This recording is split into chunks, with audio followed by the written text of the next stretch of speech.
Carlos López es el profesor titular de la Cátedra de Ginecología de la carrera de Medicina de la Universidad Nacional de Córdoba. Doctor, bienvenido, buen día, ¿cómo está? ¿Cómo le va? Buen día. Bien, ¿es esto lo que se está observando hoy por hoy? Porque usted me apuntaba acerca de una estadística en los hospitales sobre embarazos adolescentes. Sí, realmente hay un incremento del embarazo adolescente en las instituciones, en las maternidades, por decirla genéricamente. Prácticamente entre el 18 al 20% de los partos que se realizan son de adolescentes. Llamamos adolescencia hasta los 18 y 19 años. Digamos que el límite más o menos estricto es de la edad de 19 años. Y esto es un dato que cada día más, digamos, la incidencia del porcentaje de embarazos adolescentes cada día va superándose. Sí. ¿Cuál era la cifra histórica o que se maneja habitualmente, si no en términos...? Y digamos que puede haber un 7, 8%, no debería haber más. Estamos duplicando el promedio, hay digamos. algo que va incrementándose, ¿no es cierto? Los adolescentes hoy tienen información sobre la existencia de métodos anticonceptivos y tienen educación a partir de todas las acciones que se realizan sobre el problema de la salud reproductiva, salud sexual, procreación responsable, es decir, la forma de planificar un embarazo. La información en general la tienen, pero bueno, la sexualidad propia del adolescente hace de que a veces no realicen adecuadamente los métodos anticonceptivos. Pero doctor, hay una mayor curiosidad de los chicos, un despertar sexual más temprano, optan por no utilizar métodos anticonceptivos por cuestiones de adrenalina. ¿En qué se basa, digamos? ¿Cuál sería el componente para que esto...? Algo hay de la adrenalina, entiendo lo que querés decir con el tema de adrenalina, algo hay de la adrenalina, la sexualidad de los adolescentes es quizás más instintiva que racional, ¿me explico? O por lo menos predomina lo instintivo sobre el manejo racional. Entonces esto hace de que, bueno, muchas veces no usen el método, aunque tienen la información de que el método existe y que se puede utilizar. Sí. Pero por otro lado, también por la propia personalidad del adolescente, a lo mejor está haciendo un método anticonceptivo y no lo utiliza adecuadamente. Toma una píldora, se olvida, lleva el preservativo en el bolsillo y no se lo coloca. ¿Me explico? Existen estas razones. ¿Se le atribuye algo cultural a eso? ¿Cómo? ¿A algo cultural se le atribuye a eso? ¿O a una irresponsabilidad propia de la edad? No sé si llamarlo irresponsabilidad. Creo que es la condición adolescente. No le llamaría irresponsabilidad. Doctor, y dentro de esas circunstancias, la facilidad, el acceso a los métodos anticonceptivos, ¿es un inconveniente o no? Digo, esto también en los dispensarios, en los hospitales y con la posibilidad de que tienen para acceder en los dispensarios. Es parcial, o sea, hoy en día, ustedes saben que desde el año 2002, 2003 se dictó la ley de salud reproductiva y procreación responsable. A nivel hospitalario, también a nivel privado, hay provisión de anticonceptivos en forma gratuita. Cada día la oferta de métodos que a partir de la ley, tanto el Ministerio de Salud de la Nación como el Ministerio de Salud de la provincia, en el caso de Córdoba, siempre hay provisión, los adolescentes consultan. Reitero, el problema no pasa tanto por ahí, yo creo que pasa por la adrenalina, me gustó el concepto, resume bien el tema, la adrenalina y esto que yo le llamo no irresponsabilidad, sino la condición adolescente. Y esto, digo, va también un poco en contra de esta cuestión de que cada vez las parejas intentan retrasar un poco más el tema de la paternidad o la maternidad. Hay mamás cada vez pasando los 30, cuando antes era en la década, sí, cuando cumplís entre los 20 y los 30. Ahora cada vez se va postergando más. Eso va en... Sí, esto es un fenómeno mundial, es decir, un fenómeno mundial. Y le diría yo que en una época empezó siendo un fenómeno de los países desarrollados a nivel de la población urbana. Hoy en día es en países desarrollados, en vía de desarrollo, población urbana, población rural. Hay un retraso de la paternidad y maternidad. ¿Me explico? Esto es un hecho muy concreto, trae algunas dificultades. Sobre todo desde el punto de vista de las parejas, priorizan logros intelectuales, logros económicos, logros de vida de satisfacciones, Y el problema está que cuando desean ser padres, la biología empieza a poner barreras, sobre todo para el O sea que es tema una de la paradoja, mujer. doctor, porque Es desde el una punto de paradoja. vista biológico se está dejando de lado la mejor edad, entre comillas, Exactamente. óptima biológica y son o adolescentes o posteriores a los 30 y 30 y pico de años. Es una lectura muy exacta la que estás haciendo. A mí lo que me preocupa, digo, porque no tan solo en este tema, el otro día la Universidad Nacional de Córdoba difundió una investigación donde decía que casi el 50% de los jóvenes no se cuidaba, no usaba ninguna anticoncepción en el momento de la relación y que empezaban en un promedio a los 14 años, había disminuido. Sí. A mí lo que me parece más preocupante, y en esto quería consultar con usted, no es tan solo la planificación, o sea, una familia no planificada, sino las enfermedades que pueden llegar a transmitirse, porque en realidad, bueno, que es lo más determinante. Toda esta historia de la anticoncepción va muy de la mano del problema de las infecciones de transmisión sexual. Yo no lo traje porque todavía no había entrado en la conversación, pero sí.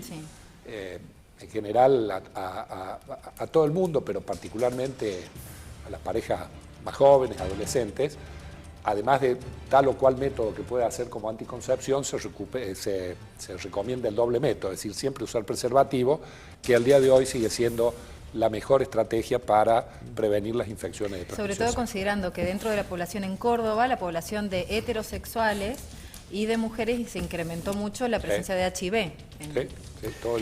Doctor, y usted decía recién, hay un sinnúmero de nuevos elementos, precisamente como profilaxis, para este tipo de cosas, no tan difundidos en algunos casos. Sí, es real, es decir, la tecnología científica, médica, ha desarrollado métodos anticonceptivos de larga duración, es decir, o de duración extendida, que no están sujetos a la voluntad o la no voluntad de su uso, o por lo menos no están tan sujetos, básicamente, y entonces esto se ha desarrollado y realmente todavía no ha tenido mucha difusión. Bueno, se me están cayendo las cosas. Tanto se han desarrollado que, por ejemplo, el Programa Nacional de Procreación Responsable hoy en día provee estos métodos en forma gratuita a nivel de las instituciones públicas, también existen con disponibilidad en privado. Básicamente hay 2 o 3 estrategias.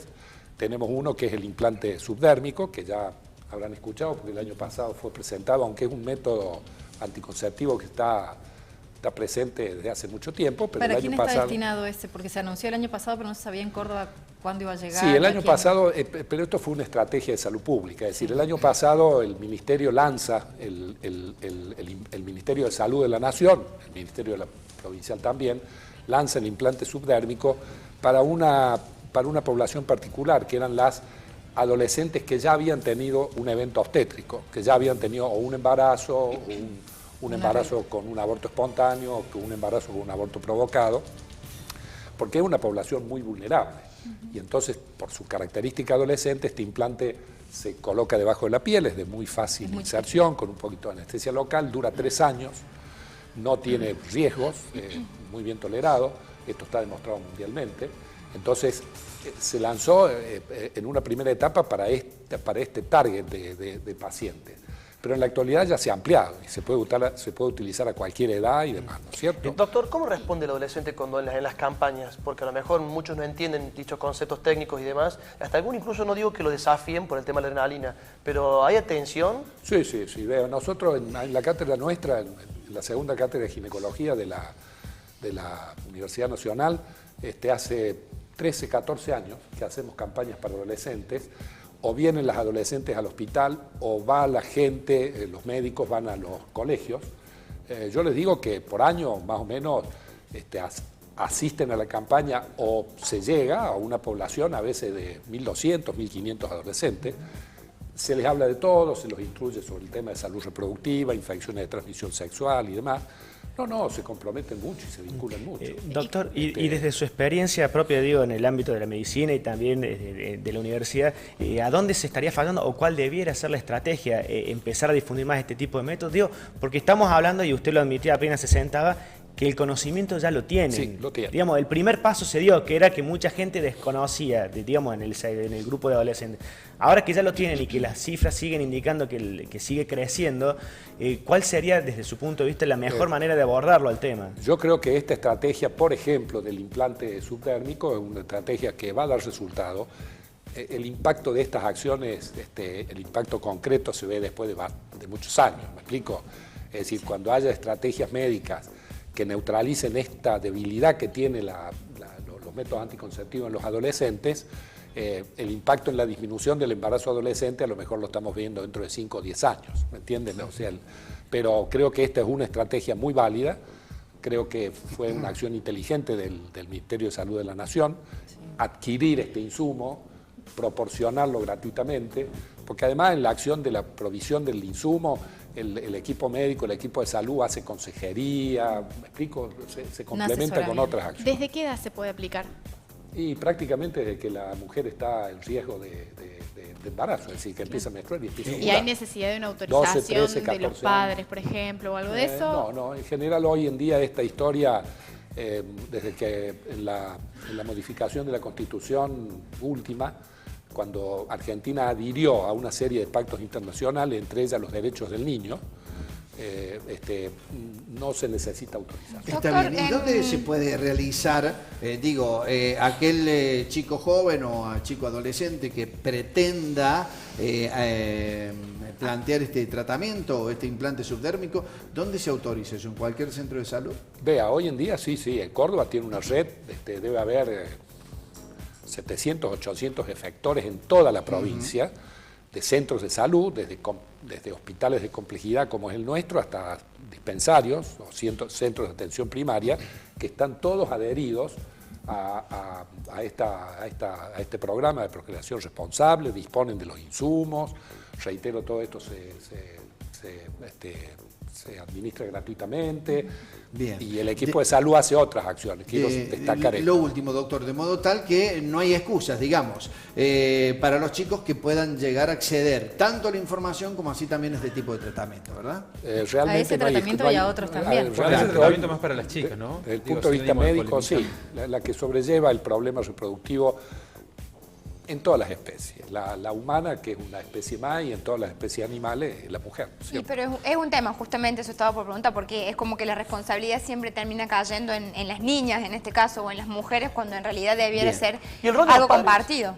¿Y el rol de los padres también lo están teniendo en cuenta ustedes? Que tantas familias ensambladas y a lo mejor no hay una comunicación directa de padre e hijo. La biología y la evolución fue haciendo de que la biología hoy sea lo que es, hoy, esto después de millones de años, y tenemos que aceptar que la reproducción es lo único que el ser humano no puede hacer solo. El ser humano piensa, crea, respira solo, come solo, pero no se puede reproducir solo. ¿Me explico? Es un problema de dos.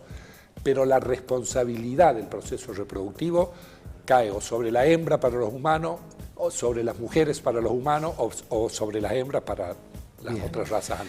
Doctor Carlos López, ha sido un placer tenerlo aquí para hablar de este tema. Muchísimas gracias, ha sido muy amable. No, gracias a ustedes por la invitación.